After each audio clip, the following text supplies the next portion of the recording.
Assalamu alaikum.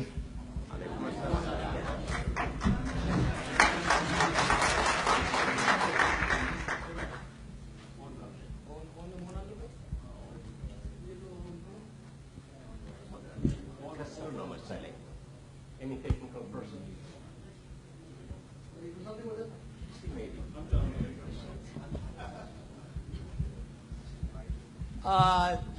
Thank you, Nyaman, for inviting me here. Before I start this talk, I would like to say I'm really glad to share this stage with so many wonderful people. First, with Burhanu Nagga, who has inspired so many people during the 2005 election by bringing idealism as a central cause to fight for, and also who has disappointed so many people like me by departing from the field. I'm also honored to be on this stage with Aragai Baril, a real fighter, a man of truth, a man of courage, who has said hell to you and stood with truth. And also with the speaker, I don't know you, but I'm really happy with your presentation. Last but not least, with Masai Kabada, who has been grilling me for the last 4 or 5 months, and who has, in many ways, has contributed towards forcing me to think about this presentation. And I'm a little bit threatened that he's going to speak after me and take me on. All right, let's go to the presentation. My topic is towards multicultural democracy, reconciling nationalism. And this topic, I'm going to focus just on one aspect of multiculturalism, the political part of it. There are two things. አንድ ሰው እዚህ ጋር መጥቶ ካልያዘው እንዴ እጄ ስለሚሯሯጥ ላልችለው ነው ያንን አምጣልኝ እዛ ጋር ያለውን አምጣልኝ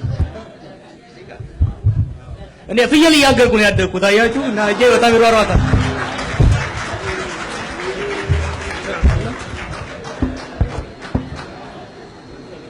So there are two aspects of multiculturalism. One is what I call it the political aspect of it, the nationalism, and the other one is the identity part. Identity need to be, we need integrity of cultures, integration of cultures, but we need reconciliation of the political aspect. So I'll focus on the political aspect for today. Now, in Ethiopia, there are two nationalisms that have existed and still continue to exist side by side, which is Ethiopian nationalism, Ethiopianist nationalism, pan-Ethiopian nationalism, whatever you call it. And the other one is ethno-nationalism. These two forces started to fight. I mean, their original contention can be traced back to the emergence of the modern Ethiopian state. The cause for this contention is one is the emergence of the Shawan hegemony at the end of the 19th century. This led to subjugation of the South and the Gabat system, which was oppressive, repressive, and that was attempting to forcefully assimilate the South at the same time, which was extremely exploitive. Now, what that produced was, it led us to a resistance, emergence of rebellion in the South, in the Bale, in Raya, in every other places, and a revolutionary politics also came towards the end of the 1960s in the center, in Addis Ababa and everywhere else. Now, the other issue that led to this growth of contention between the two nationalisms is the land and national rights came as the central slogan for the progressive movement in 1970s. These slogans are challenged and resisted by the conservative establishment of the Haile Selassie regime. During this time, there was an attempt to compromise these two competing and conflicting nationalisms. One of the attempts was to accept national rights, or what they call the national question, as a just cause. What this has done is two things. One, it provided a safe venue for ethno-nationalists to express their feeling and their anger toward the center. At the same time, it also contains them. It contained the ethno-nationalists within the Ethiopian umbrella organizations. However, there was a problem during this student movement. There was a hyper acceptance of national rights.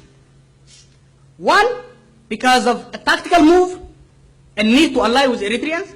Two, because of peer pressure, and so on and so on.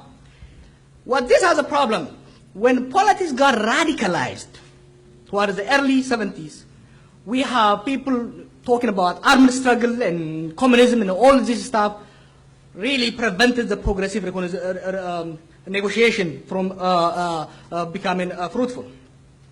Then the regime collapsed before the movement emerged, before the movement matured.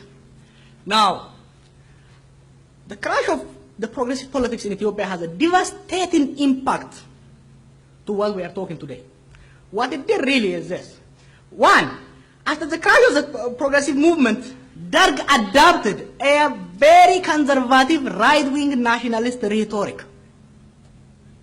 Why? Number one, the Somali war and the resurgence of Ethiopian nationalism that was beaten down by the student movements. This provided the Derg a political capital.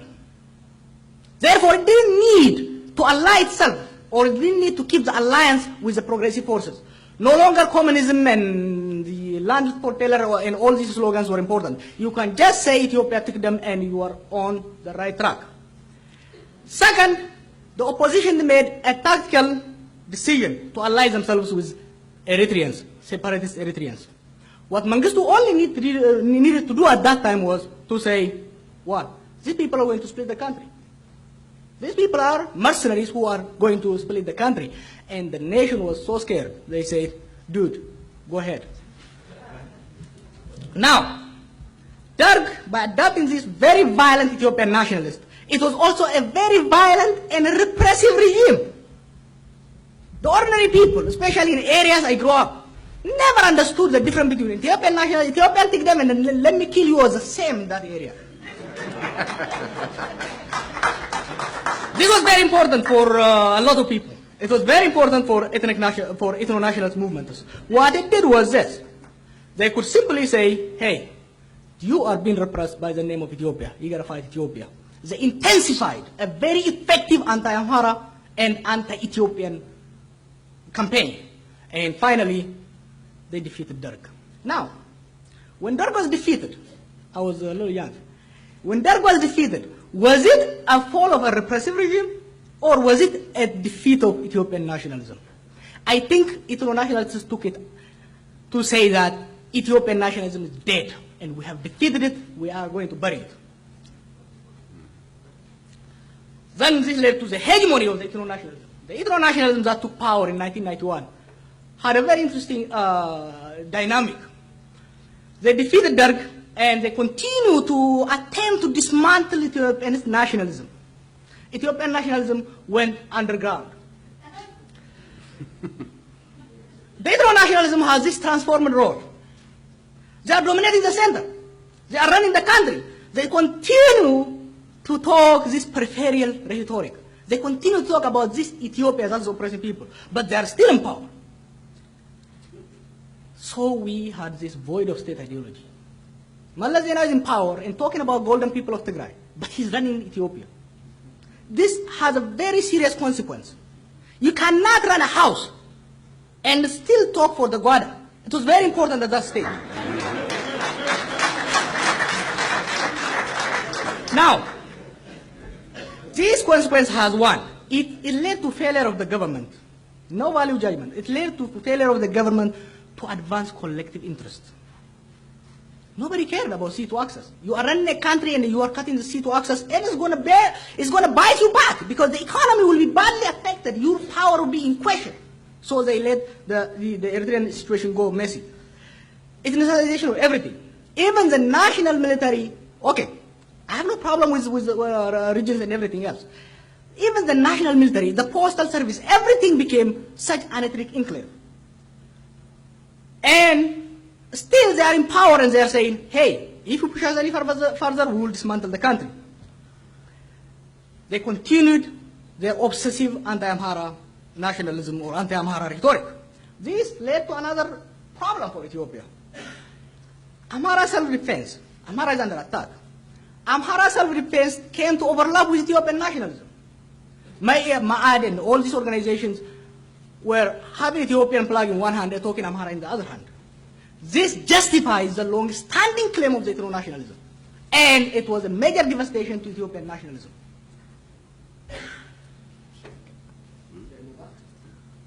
Now, all this game that was played in the 90s had a backlash against ethno-nationalism. Why? We as a nation and nationalities took power what we have is a minority domination and a continued repression. You have a new guys, new government, new rhetoric, the same rule for ordinary people, the same repressive system. Worse, this time you have a clearly defined minority group exploiting and repressing people. Therefore, we the nation nationalities promise of 1991-92 was unfulfilled and miserably failed within 5 to 10 years. This led to emergence of a very right-wing reactionary Ethiopian nationalism that manifested itself as an opposition force in 2005. Now, safeguarding unity and dissolving ethnic federalism, regaining Assad, and individual rights are the slogan.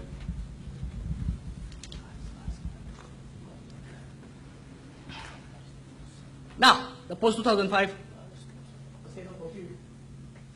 understanding or maybe misreading the 2000 election. Was it a voting for change? Were people voting for change? Or was it a referendum on ethnic federalism? I think the right-wing group took it as a referendum on ethnic federalism. People are rejected ethnic politics, ethno-nationalism has failed. The same mistake the ethno-nationalists made in 1991. Mind you, the same mistake, just 15 years later. Some voted for change. Some voted for, again, no doubt. During this time, there are people who wanted to do away with ethnic federalism. There are also people who are just fed up with Meles Zenawi. So it has to be understood from that point of view. This election was also a warning to ethno-nationalists that hegemony is no longer safe. They can no longer be the only game in town. Ethiopian nationalism is silent and hiding, but not dead. It's going to wait time, it's going to come up. So it showed them that. This election was also brought a backlash within a very short period of time against reactionary forces. The post-election alliance of ethno-nationalist elites. Let me repeat. The post-election realliance of ethno-nationalist elites with Meles Zenawi is a clear example. Opidio has more educated people today than ever before in its history. Why? Because the Oromo elites feared that Haile Selassie is coming back. Now, the status quo.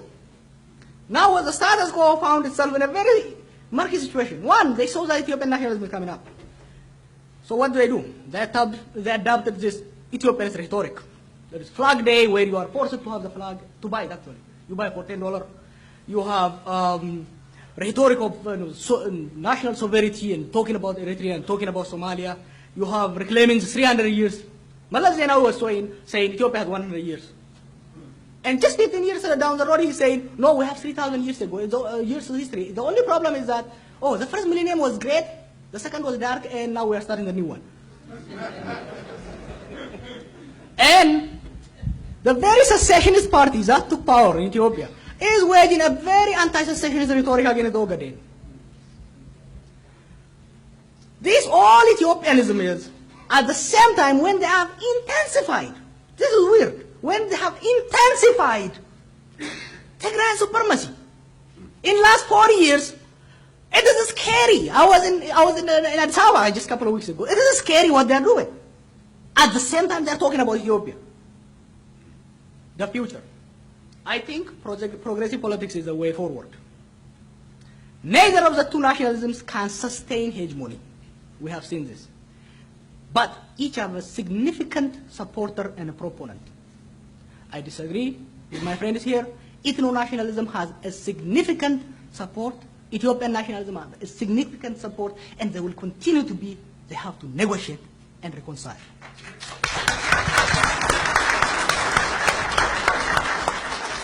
Neither will cease to exist. And actually, they are very important. From my standpoint, they are very important. Ethno-nationalism will help us to deal with historic disparities. And it will also help us to preserve cultural identities. Oromo nationalism is the greatest thing that happened to Ethiopia. It recreated and preserved Oromo identity, which will help us to usher a very important democratic value in Ethiopia. Okay? At the same time, this is not the end of the game. Ethiopian nationalism will help us to safeguard the existence of the state and will help us to advance the collective interest of the nation. Therefore, multinational democracy requires a negotiated consensus between these two.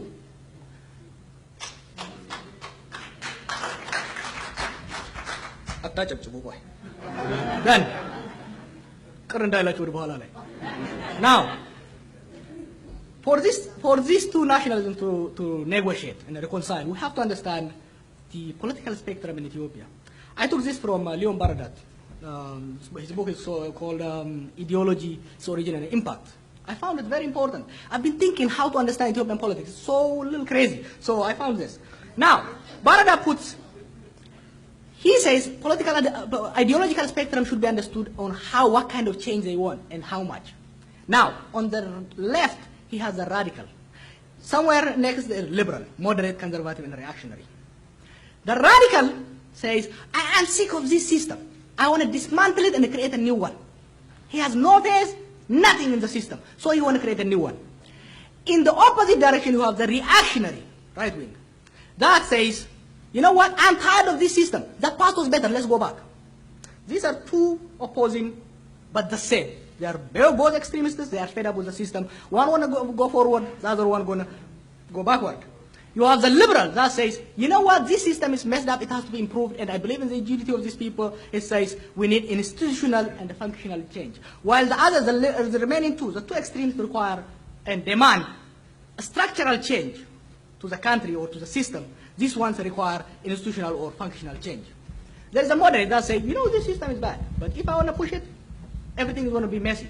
Therefore, I need an incremental and gradual change. You have the status quo or the conservatives that say, you know what, I'm good. Let's keep these things. Okay. In Ethiopia, Gadal Mamitu takalaju. It's Gadal Mamitu.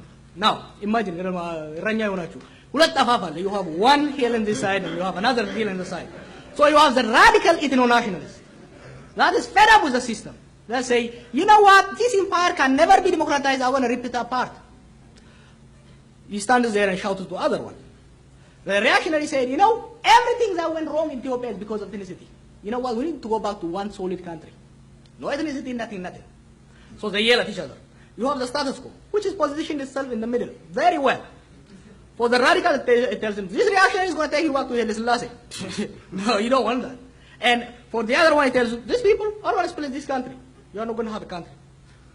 At the same time, it also represses the progressive voice. That says the voice of reason and the voice of consent is repressed in Ethiopia by both these three groups. The status quo will keep it down because it will expose its lies. The radical hates it because it is this wannabe a sellout. It's a sellout because he has a renegade in his ethnicity. The reactionary says, you know what? I heard a word here in DC. They said the Amhara apologist. So the progressive says that the Amhara apologist was Oromo sellout. Now, therefore, Ethiopia is become a hostage of radical and reactionary politicians. Each has a very small base. Two ideologues, highly committed, and effectively organized. You will be surprised. The radical ethno-nationalists and the reactionary right-wing Ethiopianists are very, very effective and they're very vocal. They hear each other. There was this guy who told me, okay? They hear each other. So for an Oromo, the Amhara is just the radical reactionary. The voice of reason doesn't exist. The same for the other one. Their shared characteristics is this: fear and insecurity. The radical uses fear of internal domination. The reactionary nationalist uses fear of disintegration of the country to maintain its base. Each promises, aspires, and preaches elimination of the other. The radical says, you know what? These chauvinists will disappear, we'll beat them up. And the reactionary says, these Zaranyoj, will eliminate them. Each envisions, takes this not very seriously, each envisions a unilateral solution for this complicated problem and hopes to have a monolithic power in Ethiopia.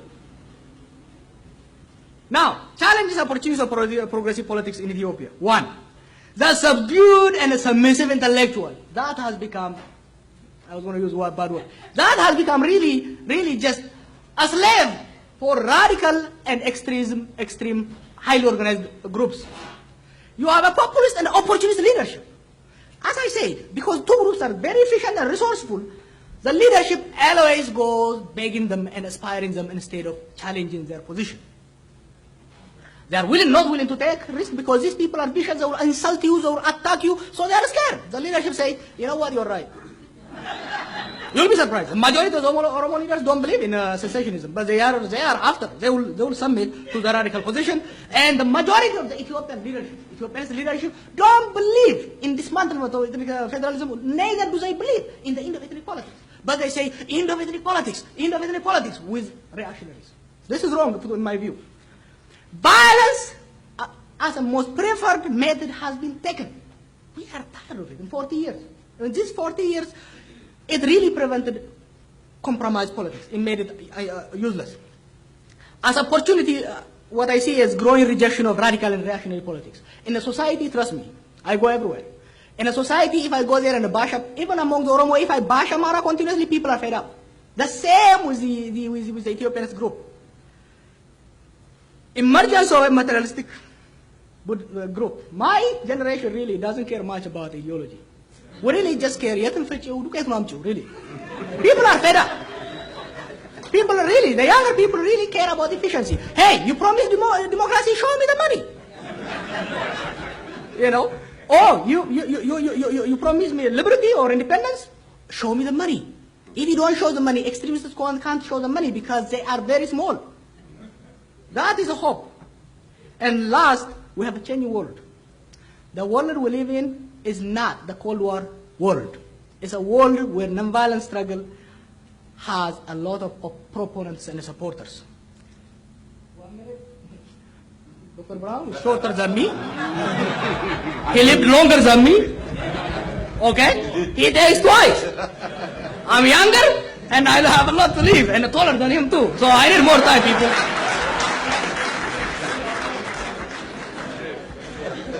So, a friend, we're talking in here, and there is a friend who is in Ethiopia right now. We're saying an idea, and he said, one tragic aspect of Ethiopian politics is the almost total absence of progressive Amaras, once embodied in the energetic personality of Walali Makonde. He said, one tragic aspect of Ethiopian politics is the almost total absence of progressive Amaras, once embodied in the energetic personality of Walali Makonde. He added, though, in a promising note, but I believe that even now progressive politics is not dead in the Amhara community. It will sooner or later assert itself. And I said, brother, silence is not golden anymore. Speak up.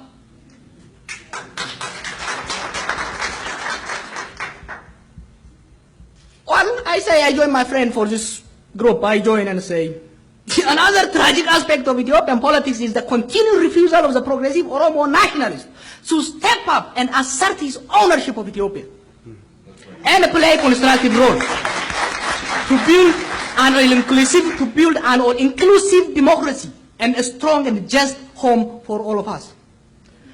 On an optimistic note, I say, although silent and absent, the vast majority of Oromo nationalists are still progressive and who will come forward when time comes. Conclusion, I want to conclude by criticizing this conference.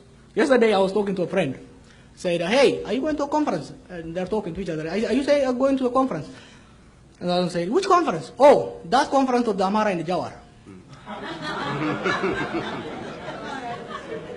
This conference, like all Ethiopian conference, is not inclusive. Where is the Somali? The most devastating civil war is going on in Ogaden. Those are the most repressed and persecuted people in that country today. Where are they? Where is Oromo nationalism? There are 25,000 Oromo political prisoners in Ethiopia today. Yesterday, some 12 of them were sentenced to death and long time imprisonment. I didn't see any condemnation from the so-called Ethiopian human rights and civic organization. I didn't see it. That's unacceptable. Okay? And what is a Muslim? ይገርማቸዋል። ጃዋር ሲራጅ እና ዶክተር ሰይድ ለማጣፈጫ ጠብ ተደረጉ እንጂ እዚህ ኮንፈረንስ look at the name. Where is the Muslim? In a country where almost half of the population are Muslim, it is shame for all of you and for all of us for not having Muslims. Therefore, multifaceted problems require collective participation. Collective participation does not come by wishing and pretending.